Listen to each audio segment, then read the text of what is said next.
BNP নির্বিকার, বিএনপির ভারপ্রাপ্ত চেয়ারম্যান তিনি চুপচাপ, কিন্তু ঘটনার সময় থেকে তার নিন্দা, তার প্রতিবাদ এবং আসামিদেরকে ধরার জন্য তার যে আকুলতা, তার যে নির্দেশ, আমরা প্রতি মুহূর্তে প্রতি সময়ে আমরা সেটা দেখছি।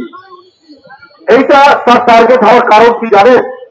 তার টার্গেট হওয়ার কারণ যে 10,000 মাইল দূর থেকে তিনি আজকে 5-6 বছর তিনি যেদিন থেকে ভারপ্রাপ্ত চেয়ারম্যান এই দেশের সাধারণ মানুষকে সংগঠিত করেছেন।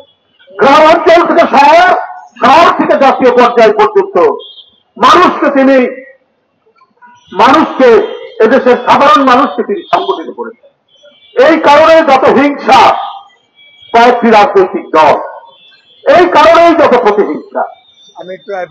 বন্ধুরা, আবার এদেশের বিশাল ইসলামী জনগোষ্ঠী, মুসলিম জনগোষ্ঠী একটা বিরাট সমর্থন বিএনপির প্রতি।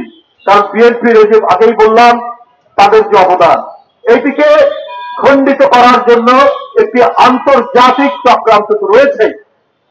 সেইখানে পা দিয়েছেন দু একটি ইসলামী দল।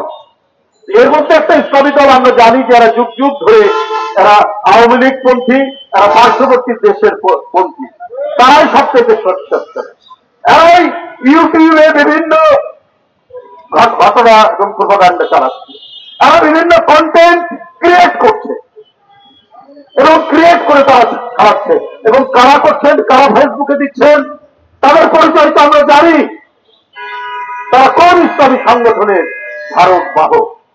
বন্ধুরা, আবার এই অপপ্রচার তো শুরু থেকেই, এই যে মুরাদনগর, এই মুরাদনগরে একজন হিন্দু মেয়ে ধর্ষিত হলেন, চট করে চালিয়ে দেওয়া হলো তাদের পক্ষ থেকে যে এটা বিএনপির অঙ্গ সংগঠন যুবদল, এরা দায়ী।